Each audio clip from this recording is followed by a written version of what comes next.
The IRMAC Centre is proud to present the SFU Canada Research Chairs Seminar Series. This bi-weekly series hosts 6 presentations per semester. For the fall 2009 semester, the presenters belong to the faculties of Applied Sciences, Arts and Social Sciences, Business Administration, and the Faculty of Education. Today's speaker is Dr. Ian P. McCarthy, Canada Research Chair in Technology and Operations Management, Segal Graduate School of Business. For those of you who are for the first time here at the IRMAC Center, our mission is interdisciplinary research, and so we are very happy to see here people from various departments. And next I would like to invite Professor Irene Gordon to introduce our speaker.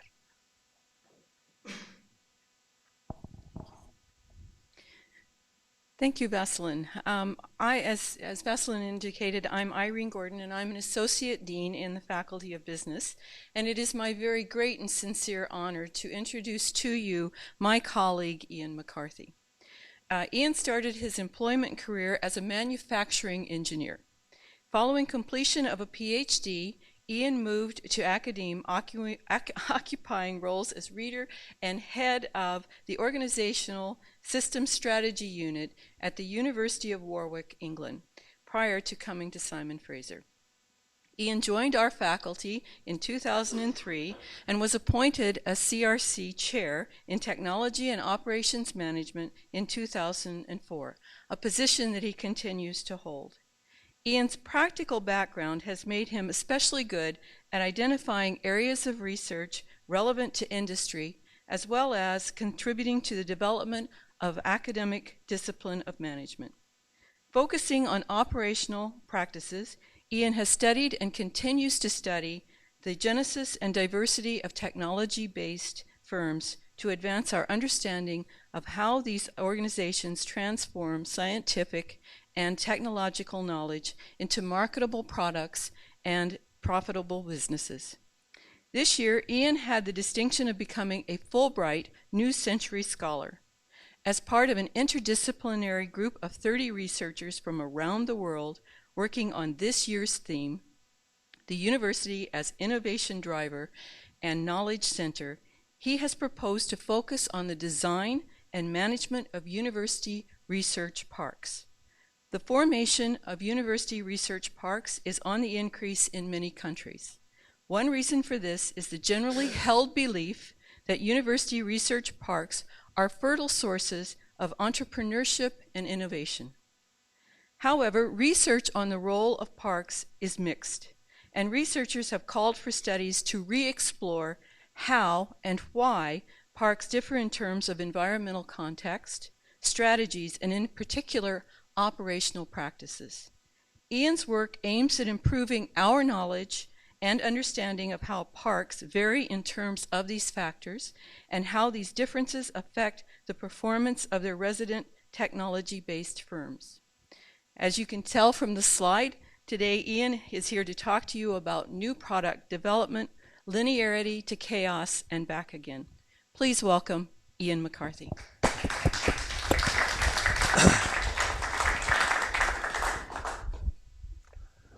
Good morning, everybody. Nice to see some familiar faces, and even better to see some non-familiar faces.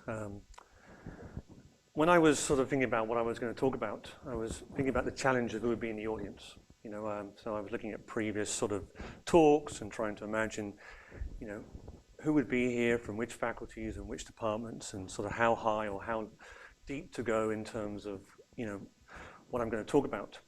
And in terms of the topic, I chose a topic deliberately because it sort of relates to what IRMAC focuses on, which is sort of systems-based research from a mathematical point of view. I'm not a mathematician or a computational scientist, but I've been interested in systems for a long time, organizational systems and operational systems. And so some of you, not all of you, very few of you will have sort of come across what I'm going to talk about because you haven't heard me speak before, but one or two of my colleagues will have, so I apologize to them if they see the odd slide or hear the odd thing that they've heard before in a previous presentation. And my sort of strategy for trying to engage with the diversity which is in this sort of in this room is to sort of go high and low. Generally high and then drop down in terms of deepness, in terms of maybe some examples and sort of more interesting theoretical concepts. One of the things I wanted to do is I just wanted to put new product development in context. New product development is a fundamental process in terms of innovation. And innovation is a major theme which is driving this country at a number of levels. And here are 3 institutional levels. Here's Industry Canada's report, in terms, and this is like one of the opening statements in the report about, creating an entrepreneurial advantage, relying on science and technology to create that entrepreneurial advantage. If you look at the BC Innovation Council, they're set up here in the province to foster innovation and entrepreneurship in education and to accelerate the growth of science and technology. And then if you look at the university's strategic research plan, we're going through the process of developing a new plan, but if you look at the past one, one of the opening objectives is the reason why we have a plan is because we want to maximize opportunities for discovery and innovation. But what happens in many cases is that we focus on science and technology, and science and technology is an absolutely fundamental part of innovation, but it's not innovation. And it's not all forms of innovation. So I want to give a little bit of a background. There are different forms of innovation which I want to sort of just provide a context to. And science and technology and R&D is an absolutely fundamental part of many forms of innovation, but it's not innovation per se. Innovation is about creating things which have an impact on society, they change lives, and I'm just going to sort of give a few examples. So some of these people were actually in the audience. I didn't know that this slide was here. And I did this because I wanted to sort of highlight that whereas we in the Faculty of Business don't focus on science and technology per se, we don't have laboratories, we don't do physical science, we study innovation, we study the process of innovation. I'm an engineer by background in terms of industry practice and in terms of academic training. And here are a number of colleagues who focus on innovation at a number of levels. A classic and very important example of social innovation, which often involves no technology. We recently held a conference this week, in fact, on social innovation downtown at the Segal building. Social innovation is where people are creating innovations not for the benefit of companies, not for the benefits of markets, but for the benefit of society.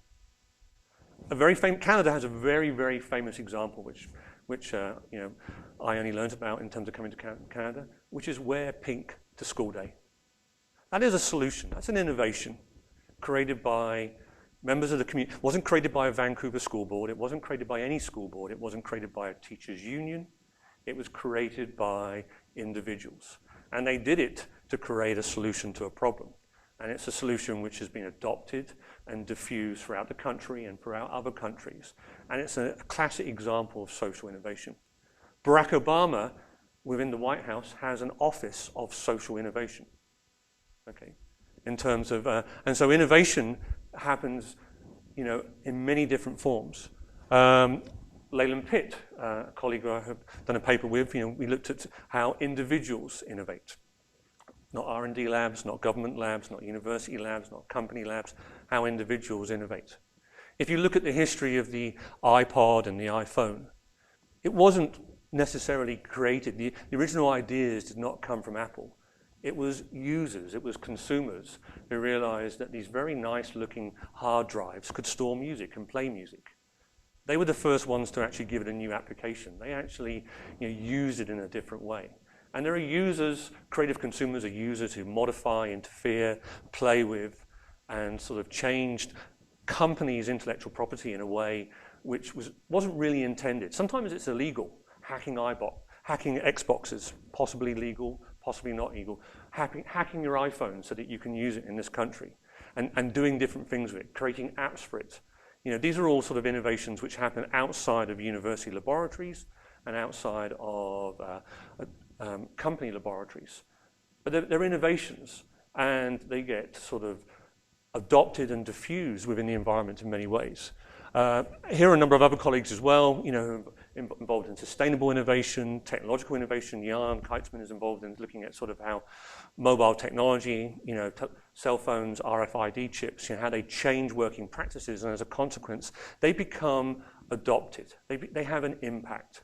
So R&D and science and technology is an absolutely fundamental part of many forms of innovation, but it's not innovation per se. It's only when it's actually adopted, it's changing people's lives, it's making money, it's improving society, that it actually makes a difference. One of the things about innovation is that it varies, and I'm going to focus on product innovation. I'm going to focus on discrete products. And the basic argument, which is that the type of innovation you want, and I'm going to crudely refer to radical and incremental innovations.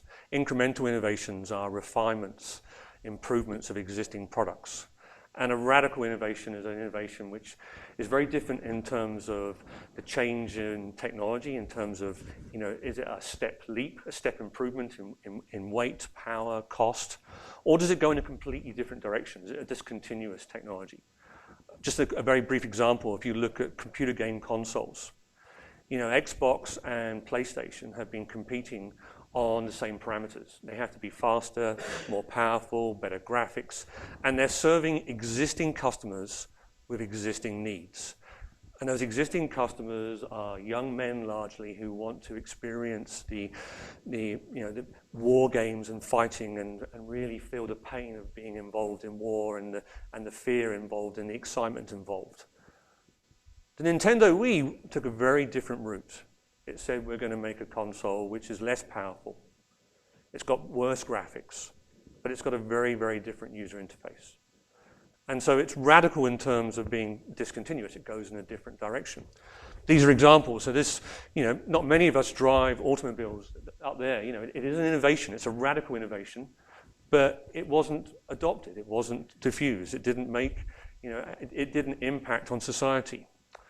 I don't know how many of you have used butter sticks, in terms of actually, this is, someone came up with this idea to make life easier so that you wouldn't get sort of dirty knives, you wouldn't, mess up the butter dish. It comes in a stick. It could be garlic flavored, heavily salted. It's an innovation. It was relatively radical. It had some success, but not much success. And then Philips, an organization I used to work for, this is their intelligent pill. You'd think it's radical, but when you compare it with existing technologies, it's just an incremental enhancement in terms of placing devices in people's bodies. It has wireless technology, it has pumping technology, it has energy, it has all the sort of technology which has come together, but it's incremental advancements, and it was only launched last year. So the question, one of the questions I want to focus on, and so is really, when companies want to produce radical innovations versus incremental innovations, the way they largely do this is they create separate units. You guys can focus on basic research and blue sky projects, and we keep you away from the customers because you have very different behaviors, you look different, you sound different, and we keep you away from the customers. And you guys, you provide the incremental improvements. We keep you close to the customers. You make sure that the incremental improvements come out in time for Christmas, in time for the next industry conference, the next industry event. And they have very, very different modes. The individuals are different, and I'm going to talk about diversity of individuals, but also how they're structured. The structure of the sort of working practices is very different. Here it's sort of, more messy, more fuzzy and chaotic, and the more incremental is more linear, mechanistic, and more deterministic. And what motivated this research was I was at a conference and I heard a talk done by some Dutch researchers who were military researchers, and they were sort of, sorry, I'll come back. That argument's great if you've got a large organization. So if you're Xerox, RIM, Microsoft, that's great. You can create a separate division for basic research and a separate division for incremental research. Well, what happens if you're a small, medium-sized company? How do you do both behaviors? How do you actually do both in terms of incremental versus radical? Is it possible to flip-flop? And so think about yourselves. Think about when you teach, okay, and when you do research. Think about the different mindsets you've got to have. When you do administration and you do research, think about how it's nice to have a period where you do one and a period where you do other, and if you keep flip-flopping, it hurts your head. It hurts your head in terms of requiring different modes of behavior. How do we actually do that within organizations? I'm not going to sort of focus on whether they should do it, in the morning they should be one behavior and in the afternoon another behavior, or 1 week or 1 month. The sort of question was, could they flip-flop? Could they toggle between different behaviors? And if they could, how is it achieved? And so coming back to what sort of motivated it was, I saw this presentation which was along the same lines, and it was looking at military sort of groups and the training and the education of people who work in the military and engage in military operations has historically been about warfare and combat. The last 20 years it's changed significantly, and there are sort of 3 major modes of sort of operation. There are sort of community building, policing, and warfare and combat. And these researchers were looking at whether, what was the best way? Was it to, basically have structural separation, where these are the culturally intelligent people who are very good, soldiers who are very good at, working with locals and building communities and policing. And these are the people over here who are much better at combat and they don't have the same cultural intelligence. Or do you mix them up in terms of get it together? Or do you try to get them to sort of flip-flop? Can you actually push buttons in them and reprogram them so that, when they walk around one corner, they're in a combat mode, and when they walk 1 mile, 2 miles down the street, they're in policekeeping, community mode. How do you actually do that? Not as an individual, but as a team, as a team, what's required? And so that was what provided the motivation for this particular project and stream of research. But I'm going to talk about not just the structure of the new product development process. I'm going to talk about control systems, what levers and buttons you might have at your disposal, in terms of managing your own research and thinking about innovation in general, and also in terms of diversity. So this seminar series and this center is about interdisciplinary research. There's this notion that interdisciplinary research is good. Why is it good? Why would it be good? One argument is that you bring together people from different backgrounds with different levels of expertise, and they work together to solve major problems which they couldn't do on their own. That's the logic. But you've also got people with different backgrounds, different beliefs, different values, and they don't talk the same language. They don't have the same view. They're measured and rewarded in different ways. And so interdisciplinary research, the findings on how effective it is, both in terms of new product development and also academic levels, is very, very mixed. Diversity is good at the corporations. We want to be diverse. We want to be inclusive in terms of hiring practices and in terms of equality practices. But is diversity good in terms of achieving different innovations? And one argument is that diversity is great for those major breakthroughs, for those massive sort of groundbreaking breakthroughs, whereas similar people working on the same problem, are going to be very good and very efficient in sort of making incremental advances on sort of incremental problems. In terms of new product development, there's this notion of frameworks. Frameworks are ways that managers and academics conceptualize and think about the process. And sort of what the sort of initial work I did on this was to actually understand all the models and all the ways that we conceptualize new product development, and to sort of categorize it into 3 sort of frameworks: linear, recursive, and chaotic.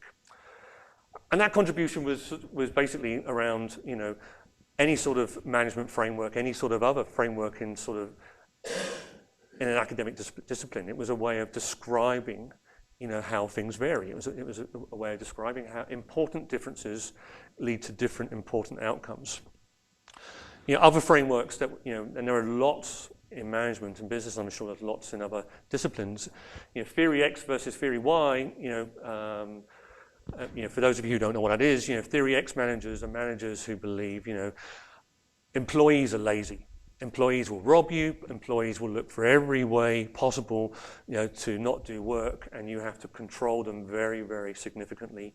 And theory Y management is, that employees are self-motivated, they're self-directed, they want to do a good day's work for a good day's pay, and it requires very, very different management practices. And that exists in both organizations, but some organizations are more theory X and some are more theory Y. Same for sort of organic versus mechanistic. and exploration versus exploitation. Exploitation is sort of making money now for existing customers, keeping existing customers happy. Exploration is about thinking about the future. You know, we largely are paid to explore. When we teach, we're exploiting. We're keeping existing customers happy. We're keeping students happy. We're trying to make a difference to existing customers. When we're doing research and thinking about the future, we're exploring about new customers, new markets, new science, new technology, new research. So what I'm interested in was it possible for an individual new product development team to switch between these different behaviors? And so R&D comes here. It's before the idea, okay? R&D, basic research, applied research has sort of produced, fermented some potential candidates. But when it comes to the sort of new product development sort of process, it's going through this journey. And so if you look at linear models, you know, the waterfall model is one of the sort of earliest ones in terms of managing software projects. And Robert Cooper at McMaster, you know, he gave us the stage gate model, which is probably the most famous one. And these are frameworks which treat the process as a set of stages, very linear, very fixed, very separate. Draws heavily on project management. It uses critical path analysis. And it's about producing innovations which are on time and within cost. Okay, it's about making sure that innovations, new cars, new TVs, whatever they are produced on time and within cost. Because if you hit the market earlier, you get greater gains. If you miss the market at Christmas or whatever period, you lose, you know, in terms of lots of value. And it's a very, very successful, very, very popular way of thinking about new product development. But it's at the latter stage. You know, it's not related to R&D and science and technology research. It has these things called stage gates. And each stage gate is a decision where individuals and managers are making decisions about whether ideas are killed, you know, whether the project should proceed.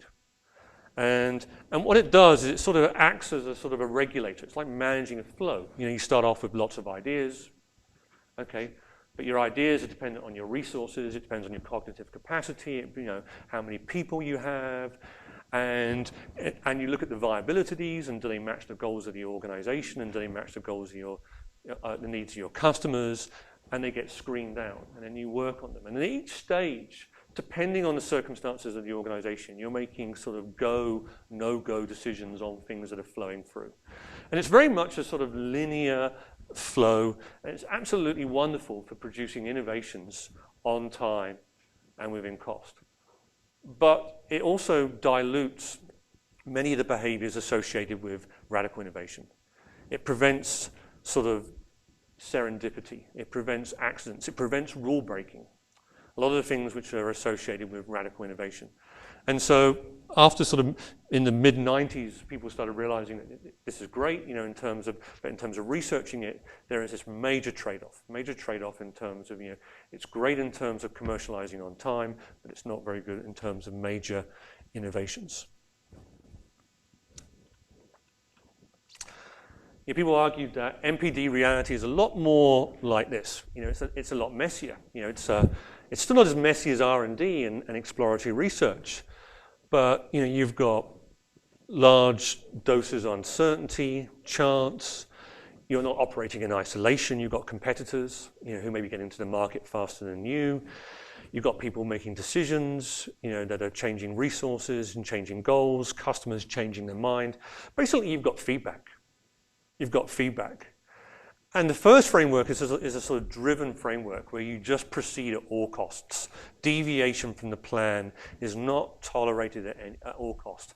You know, if you're going to produce an average innovation which will have an average return, you know, it's great. But it doesn't sort of take into consideration, you know, adjustments, corrections. And this is sort of assuming that, you know, the recursive frameworks argue that the stages are overlapping and they're a lot messier. They're a lot messier than we think, even for many sort of incremental innovations. But it depends on how much you're pushing something onto the market versus pulling something onto the market. How close the customer is, you know, is specified exactly what you need. And so what happened is a number of frameworks sort of emerged in the sort of late 80s and early 90s, and these are the sort of fundamental ones.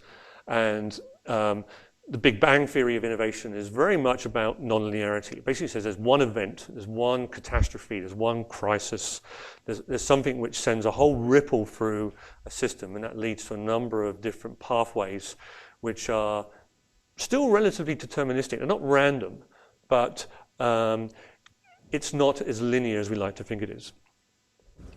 The chaotic frameworks started coming out in the mid to late 90s. And these focused largely on the fuzzy front end and were moving more towards the R&D and the science and technology and applied research. And they were arguing, how do people search? How do people search for opportunities? How do they screen? How do they select? How do they actually make choices in terms of the concepts which are actually appearing? And this is sort of the domain that we work in often. It's the fuzzy front end in terms of bashing out researchers and making decisions on whether to do a research project and work on it. We rarely, as academics, get to the kill stage. Once we get money, we rarely say, no, it wasn't a very good idea. Here, have the money back. It's much better use. It's to be used elsewhere in the university or in society. We usually sort of find new ways, take it along new journeys, and do things with it. So we rarely have, go, no-go stages in any of the research grants that we get. Some do, centers do, and some projects do, but rarely do we get this. And we're allowed to sort of have this fuzzy front end because we're working at the front end of the innovation process. So in terms of summarizing it, you've got these three frameworks, and they're associated with different outcomes. They're associated with different types of innovation. They're associated with different types of behaviors. And what I was arguing before is that the argument is that if you're a big company, you create a division which focuses on one extreme, and you create a division which focuses on. And it's called structural ambidexterity, and it's by and large very successful. But what I'm interested in is what's called contextual ambidexterity. Can you flip-flop? Can you switch between in one particular unit? One of the most famous sort of drawbacks of structural ambidexterity is Xerox. Xerox is headquartered in New York. It created a very famous research facility focusing on these type of outputs on the right in Palo Alto, California. And they did it because they wanted to give them freedom. They wanted to give them autonomy. They wanted them not to have the DNA of all the researchers and all the ideas and all the beliefs and values of the researchers in New York. They wanted them to be free, and they wanted them to be different. And they came up with some amazing innovations. They invented the mouse, they invented the graphical user interface, they invented the first network PC, they invented a whole host of innovations. And they're famous for, that when the executives from New York flew over to look at the demonstrations of this technology, because they were what they were called copyhead executives, only focused on serving existing customers, they didn't see the opportunities for all these technologies, and they didn't exploit the opportunities. They pretty much gave them away to Apple, HP, Microsoft, who exploited them and didn't capture any value. And so that structural separation is great for being innovative at the chaotic end. But because you are structurally separated, the difficulty of actually integrating it sometimes and convincing people that, hey, this is a mouse or this is a graphical user interface and there's going to be an amazing market for it, has certain challenges. So the approach that I say we, and it's we with colleagues at two other universities, did was that we were taking a sort of complex adaptive system approach. And again, the reason why I chose this talk is that, this is a major field of sort of system science, and there's a lot of mathematical models which underpin it. And whereas I'm not going to go into the mathematical models, I'm going to go into the concepts and the notions and the arguments. And so that we understand how they relate to innovation. But basically, a complex adaptive system is a system which has many parts, and most of those parts have some sort of agency or deterministic ability. They can change, and the parts interact together. The parts interact. So a clock is a complex system, but it's not a complex adaptive system. It doesn't have agency built into it, unless it's an intelligent clock with artificial intelligence in it. But a clock is a complex. Organizations, the elements in them, their agents, are people. They're self-optimizing people. They're following rules. Some of them are company rules, and some of them are their own rules. But they're individual agents, and they're connected together. They have different interactions. And so what we wanted to do is we wanted to look at how, from an organizational perspective, those sort of rules, those connections, the diversity, the structure, gave rise to these behaviors. Because the reason why we chose this is because systems can adapt, they can flip-flop. That's one of the sort of underlying themes of a complex adaptive system view, is that they can change, they can reconfigure.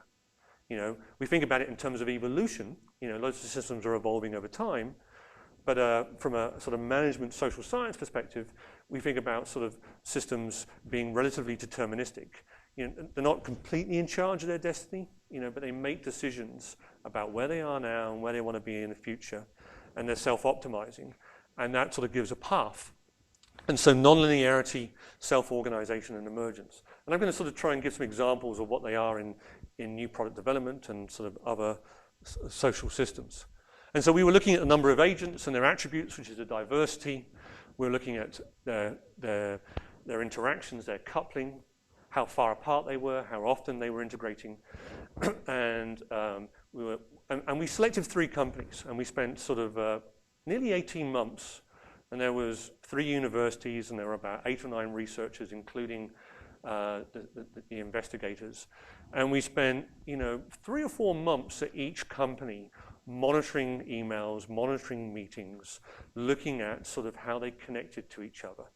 And we chose 3 companies that were highly linear.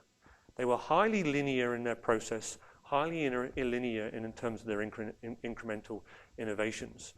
And we were looking for sort of sparks of non-linearity, which gave rise to recursiveness and chaotic behavior. And we wanted to understand what caused those sparks, what caused them to sort of temporarily flip-flop, what actually allowed them to sort of break rules and do things that they shouldn't have done.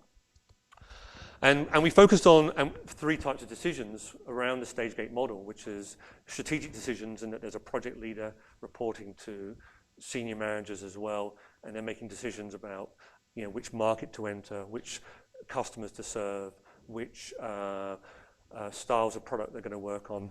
And the review decisions are these kill, go decisions, go, no-go decisions.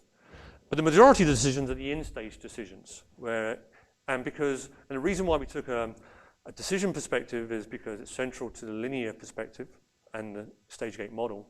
But also when you look at how you transform an idea into a product, it's a series of decisions. People are making decisions. It's an information processing task. Okay, yes, technology is involved and there are other skills and stuff, but you're making decisions about what color it should be, how much it should weigh, what it will look like, what technology will be embedded in it, who to work with, et cetera, et cetera. It's all decisions.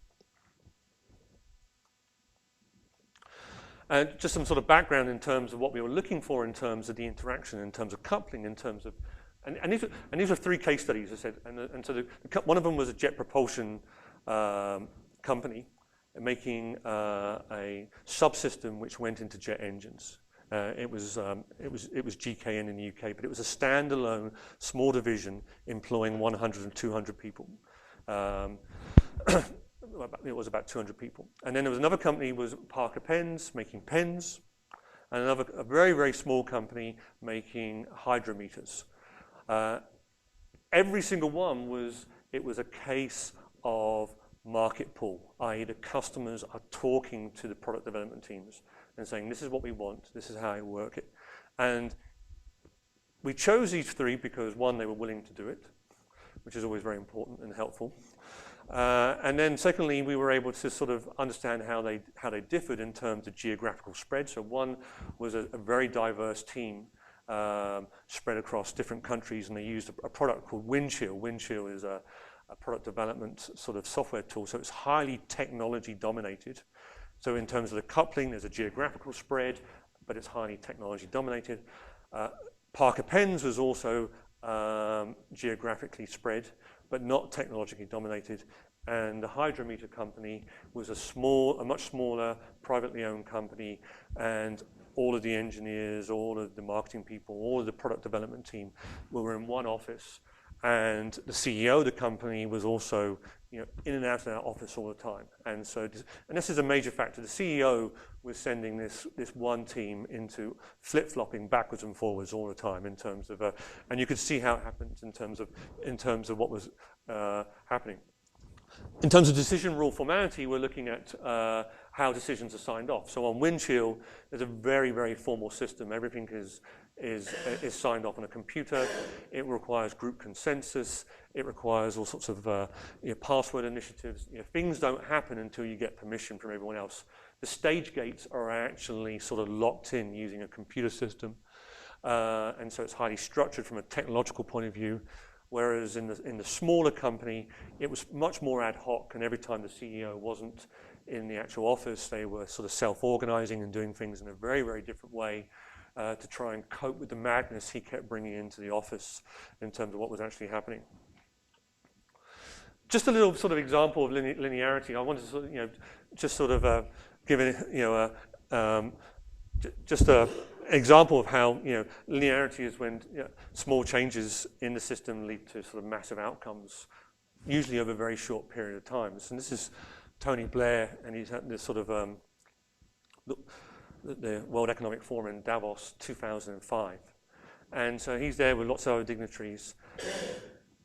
After this one particular meeting, the cleaners are going around, and one of the cleaners finds this, where Tony Blair was sitting. And this cleaner makes lots of money selling it to the tabloid press, the broadsheet press, saying, look, this is what Tony Blair, was doing, okay? And he sells it to all the newspapers, okay? And what happened was they were analyzing it to death. He was coming to the end of his term, and they were saying, basically, that triangle means that he has a death wish. They employed all these sort of analysts and psychoanalysts and say, like, just look at it's a triangle within a triangle. That means that this man has a death wish. Okay, like, in terms of doing it. The Daily Mail says, look at how untidy his handwriting is. He has no regard for sort of refinement and doing things properly. And the incomplete circle, because there's a little tail on the circle, which means that he has a fundamental inability to complete any task properly in terms of what's going on. Now, what happened was that, if you were to monitor this in terms of this small piece of paper, and then monitor the sort of panic and the sort of, the furor which was happening in the UK press, and you were to measure media time allocated to it, newsprint time, it was going up exponentially. It was going up exponentially, and like most systems which either grow or decline exponentially, something comes in to stop it. And they were saying also, why isn't Tony Blair saying anything? Why is his office not saying anything? And it went on for about a week until an event happened which came in to sort of curb this, because they were baying for blood, and just on this silly piece of paper in terms of, and they basically said, it's not my piece of paper, it's the gentleman who was sitting next to me. That's who it belongs to. It was Bill Gates. Bill Gates had done all those doodles, and they said, we wait with amusement to find out how all your analysis and all your commentary and everything else applies to it. So that's a general example of non-linearity in terms of what happens, in terms of connections and in terms of feeding. Just wanted to, it's very hard for me to bring in a new product development team and show them working and show them, or even to film them and show non-linearity. But this is the closest I can get. And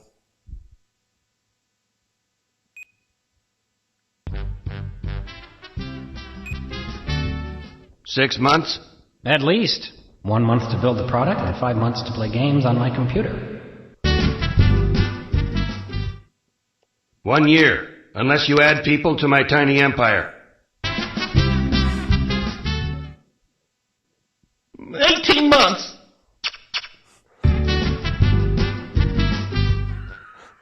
Two months, and it solves every problem you have. Give me the beta test version in 1 month. Cardboard? That's stupid. Oh, then it's beta.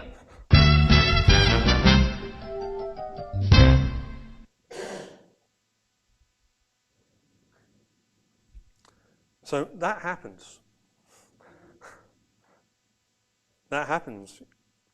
You know, I mean, Dilbert is very, try not to use too much Dilbert, but but it's a nice little example. What's being amplified there, is information, promises, what's flowing through it, and it's being amplified because there's structural separation. People are disconnected in terms of what's happening, in terms of their coupling. And so there are different people, different couples, and they're playing with the information, and they're distorting in the information, and it sends the it sends the process into very, very different behaviors. Just another example, which is what is self-organizing? Self-organizing. We have rules or we have controls in organizations. We have rules and controls at SFU, to try and make us do things and achieve the research strategy goals and the academic strategy goals and the teaching goals. But we all self-organize, we all self-optimize because we're agents, because we do that. And I want you to imagine when you're driving back, when you're driving home or on public transport going home, there are rules which are governing the flows on that system. There are traffic lights, we all have driving licenses. We all obey the rules in terms of not speeding and doing things, but that's not the case. We self-optimize. We do that, and so. But when you're driving home on a relatively linear system, okay? Because there's lots of controls and there's lots of ways of making you drive in a relatively controlled way. This is a relatively a different system.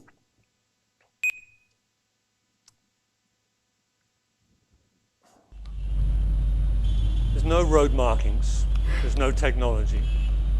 There's people are sort of moving around. They're all self-optimizing. They're following a small number of individual rules. They're trying not to die. Okay, they're trying to get to their location. They're following the rule of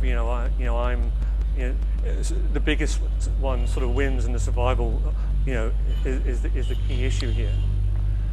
And this phenomena is what goes on in terms of birds flying. When birds fly, and this looks random, but it's not random, it's a self-repeating pattern. It's a self-repeating pattern because the elements of this system are following a small number of rules and they have different connections to each other.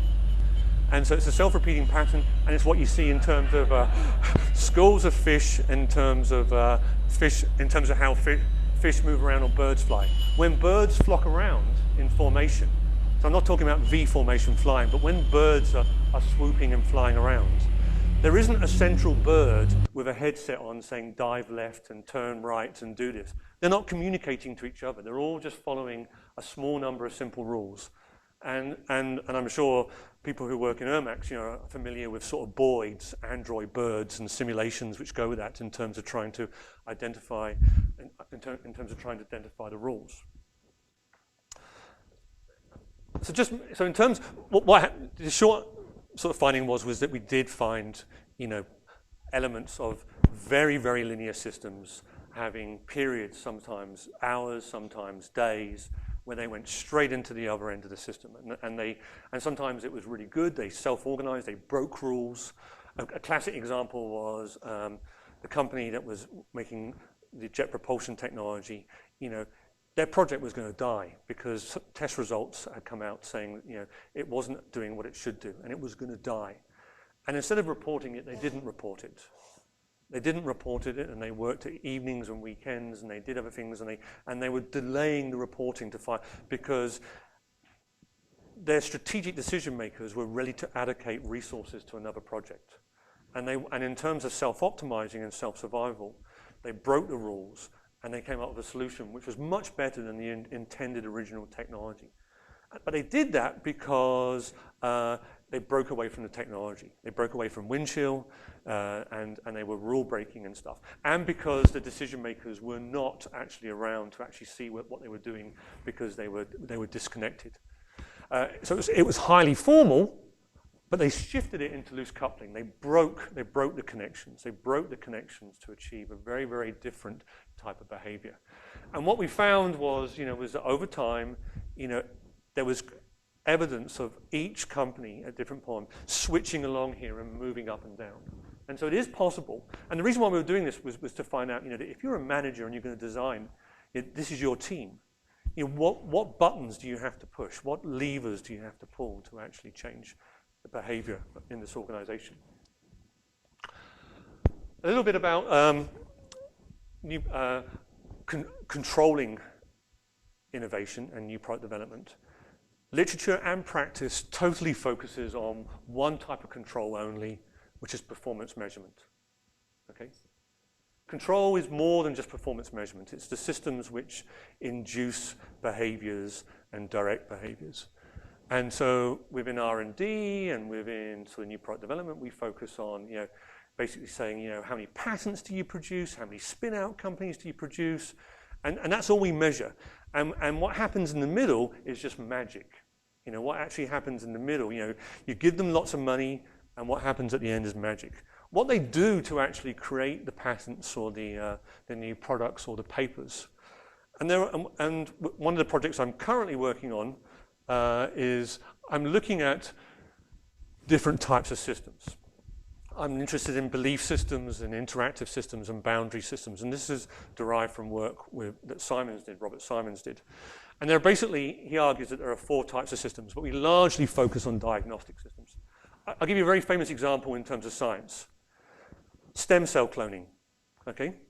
Stem cell cloning had really strong diagnostic and really strong belief systems, okay? A Korean scientist was a national hero in terms of his rewards, how he was measured, in terms of his success, in terms of the beliefs, everything else. Very, very strong diagnostic systems and very strong belief systems, but very weak boundary systems. Boundary systems are the brakes, they're the checks, they're the balances. It only came out later, that he was fabricating the data. It only came out because of peer review and colleagues are doing it. Banks suffer from this terribly. Banks have very, very strong diagnostic systems and belief systems. They only hire people who are going to make money for themselves, their customers, and their clients. And if you make lots of money, you will get lots of money. But they have to have very, very strong boundary systems. If they don't, then you can kill companies. Britain's oldest bank, Barings Bank, was killed by Nick Leeson because he innovated. He broke the rules. He wanted to be really, really innovative and break the rules. And basically, the bank got sold to ING for £1. Crédit Agricole had the same sort of problem. Someone was innovating because there was loose coupling, and he was overriding the sort of decision formality. Not enough emphasis is placed on the boundary systems. Interactive systems. Interactive systems are the systems you have for scanning, the time that you put aside for scanning. QLT, one of Vancouver's success stories. When that company moved away from being a company which was running, had 6 months worth of money left to try and come up with a technology for cancer treatment. The reason why it was able to shift was because its founder, was sort of spending time exploring other opportunities and understanding that the same sort of technology could be used to treat age-related sort of eye blindness. And the reason why was because, and in 2 episodes there, the original compound, the original technology was all discovered because Julia Levy, her children were away playing, and the story, they go off into the woods, it's a grey day, they come back out, it's sunny, and the light activates the sort of chemical compounds in the legs, and because they've got sort of scratches and marks and chemicals in the legs from playing in the woods. And so to start off on a course of oncology-related technology, it's not working out, running out of money. Julia Levy's mother is having sort of age-related blindness. She goes to her mother's clinic, and she talks to the specialists and works out that the same technology can be used to cure this. This is all interactive systems. So when 3M says you can have 10% of your time to do whatever you want, that's an interactive system. when Google says, you must have a certain percentage of your time to work on things which are not related to your job, that's an interactive system. It's saying, stop focusing on existing customers and existing needs, work on something different. And we largely focus on diagnostic systems. Just to finish off with, in terms of diversity, which sort of brings us back to sort of, let's keep this in terms of, I do a lot of work with computer games companies, right? And they're great companies to work with in terms of new product development. And most of the computer games companies I work with, they're incremental, they're linear. They're making average games which have average sales in time for Christmas. They're owned by a large sort of entertainment company who gives them the rights to use The Simpsons or the Hulk or some other intellectual property, and they're not charged with making a legendary game that's going to change the world and change how we live. They're producing average games in terms of what actually happens. And when I sort of go to these companies, they like to think that they're diverse, that they're different, and they are relative to banks and and other places. But when I'm working with these teams and I look at them, they're all the same. They all look like this. They've all got facial piercings, they've all got tattoos, and they all come to work on a unicycle or skateboard. They're all the same. They all come. They're all the same in terms of doing this. And so this got me thinking, well, what is diversity? And is diversity good? Because the argument, there's two sides to sort of diversity. One is that, if you get different people together with different attitudes and different beliefs and stuff, it makes communication difficult. Some people don't participate. The language issues, the communication issues sort of lead to all sorts of problems. And then the other sort of argument is that diversity is beautiful. Diversity is beautiful and beneficial because you've got all these wonderful minds from different areas. The CTF, for instance, so I met someone earlier who has a CTF proposal.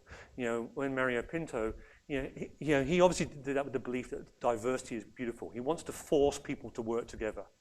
Find people who work together and work on interdisciplinary projects.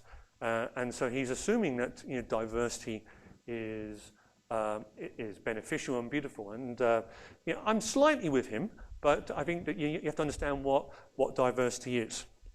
And so there's a great sort of paper came out last year, which actually sort of explained what diversity is, offered a sort of breakdown of diversity. And we're using this to actually look at new product development teams.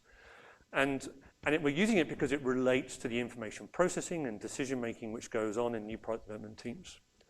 So at one level, diversity is separation. Separation in terms of attitudes and beliefs. So when I look at you, you're diverse in terms of age, gender, racial background, but you've also got different beliefs. And when I look at my own faculty, we're very, very different in terms of beliefs. Some people like theory development, some people hate theory development, some only do theory testing, some do empirical research only, some do quantitative research, qualitative research.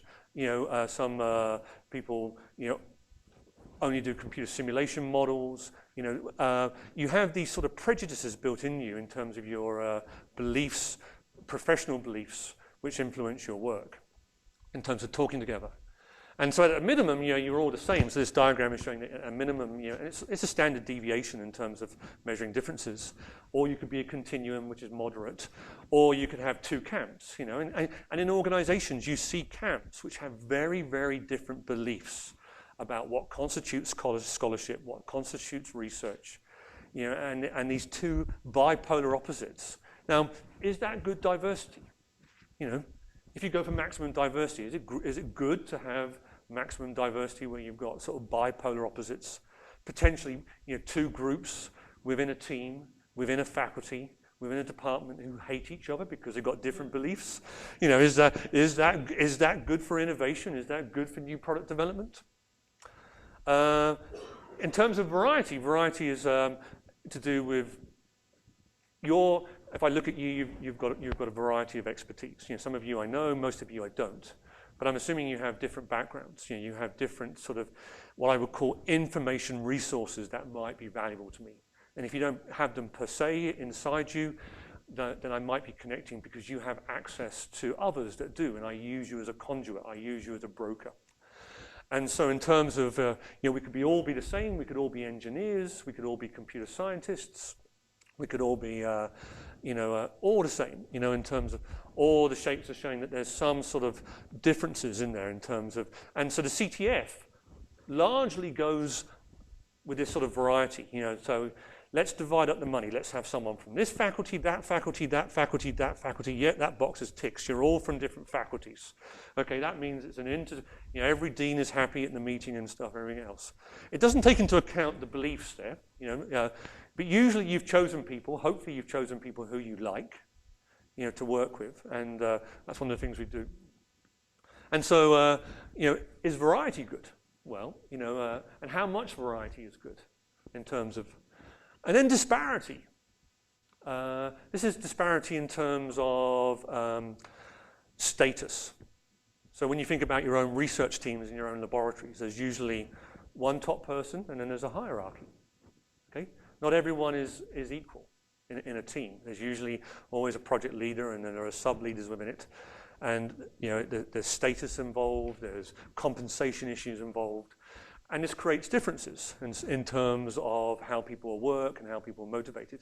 So is it great to be everyone equal? Should you have everybody who's equal, in terms of, everyone's paid the same?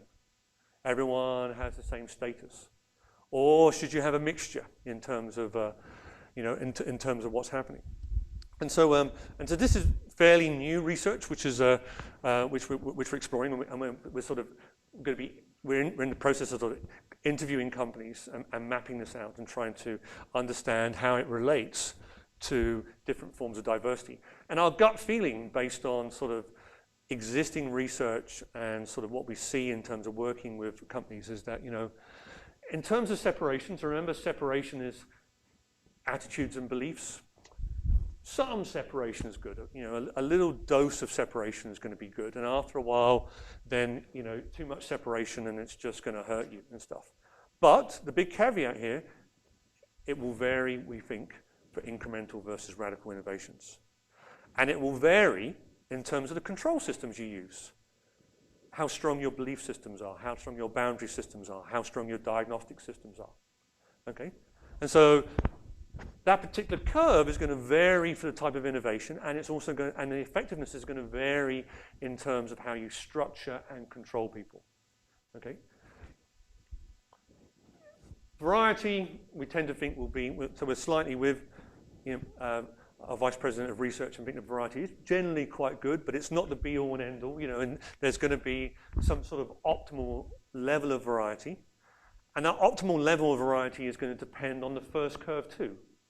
Okay, you can have people from different backgrounds, but if they all hate each other because they talk a different language and have different beliefs and different values, then just because you've got different levels of expertise means it's not going to work together.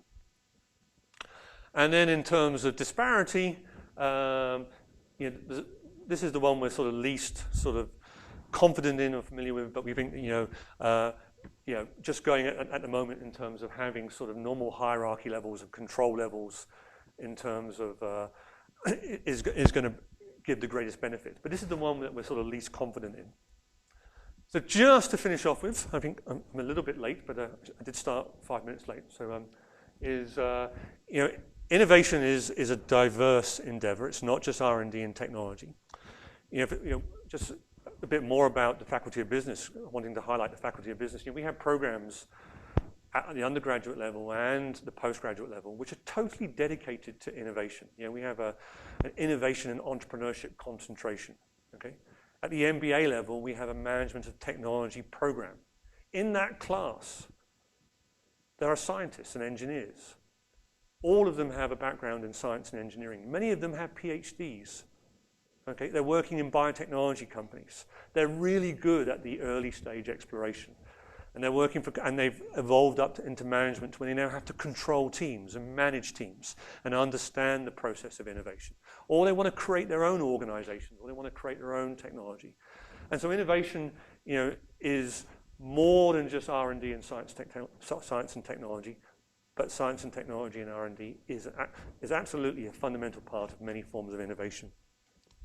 We find that, individual behaviors can switch, Can they switch effectively? we're not too sure. We're not too sure, but if you're a small company, do you have a choice? Do you have a choice? You don't have a choice to actually do it. It depends on loose coupling and feedback and the ability to break the couples at times, which also depends on your on the sort of formality, the rules, and how ingrained they are in technology. This issue about diversity, we're really sort of excited about, particularly in terms of, I sort of portrayed 3 curves in terms of what diversity might be. But what is the interaction, the interplay between those? And Harrison and Klein, that was one of their sort of suggestions, is that there is going to be an interplay between them. What would it mean to new product development? But also, more importantly, different types of new product development. Bob Sutton at Stanford, he's a big proponent of diversity. He says that you should hire people who make you feel uncomfortable.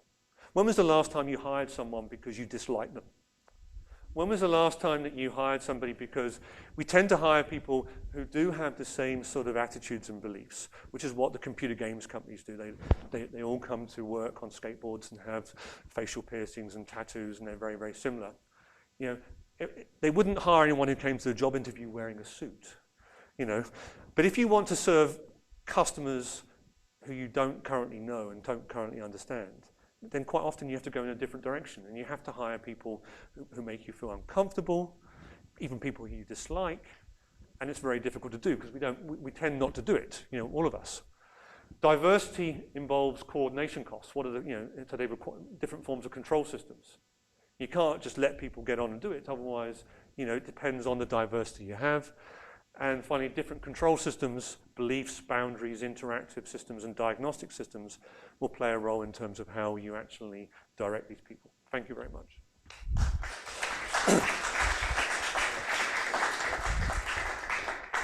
Thank you.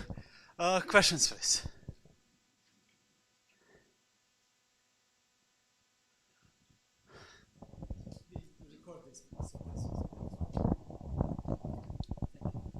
Yeah, Bob Kreider from marketing in the business faculty. I dabbled in organizing systems back when I was doing my PhD about 20 years ago, and abandoned it because it was death then. But one of the interesting things that's here is that I came across was, just let me sit down a sec. There is, when you're talking about flipping back and forth between chaotic and linear systems, there's this interesting phenomena that some people have seen, that when you're right on the edge between them, right on the edge of chaos, that sometimes you get optimal performances in certain kinds of systems. Yep. And the other interesting thing is that sometimes systems left on their own will actually self-organize to that edge of chaos state. And I heard you talking about flipping back and forth, but I didn't hear you talking about the possibility of being in the actual paper, we talk about that this sort of sweet spot is the edge, and it's largely to do with the level of coupling. Largely to do with the level of coupling, and so and in terms of the diagram, that edge of chaos is going to be almost in the middle of that diagram I put in terms of but in terms of what sends it over in one direction to another, and you have to remember that most of the organizations started. We chose them because they're grounded in the bottom corner, and we wanted to see what would push them up. And what pushes them up and breaks the bonds so that they're not all tightly coupled is management interference, customer interference, changes, events, disconnection, being apart, and it moves it to you. I totally agree. You're absolutely right. Thank you. Another question? If not, if I may ask a question. Is there a true linear system in this? Your experience? It's all relative. No. A rock might be a true linear system. A stone, in terms of, my understanding is that most things are complex systems. Like some people say that, the universe in terms of orbiting and stuff is highly linear in terms of predictable. But most systems are the only example I can think of what a linear system is our teaching. We simplify things to make it linear. We put boundaries around things and we cap things. And so schooling And the models we use are linear systems in terms of because we cap them, we bound them, and we say, yeah, this is what you're going to learn in chunks. Any other question? If not, let us thank our speaker again. Thank you. I would like to invite you all to our next Canada Research series, a seminar in 2 weeks. Professor Segal from Computing Science will talk.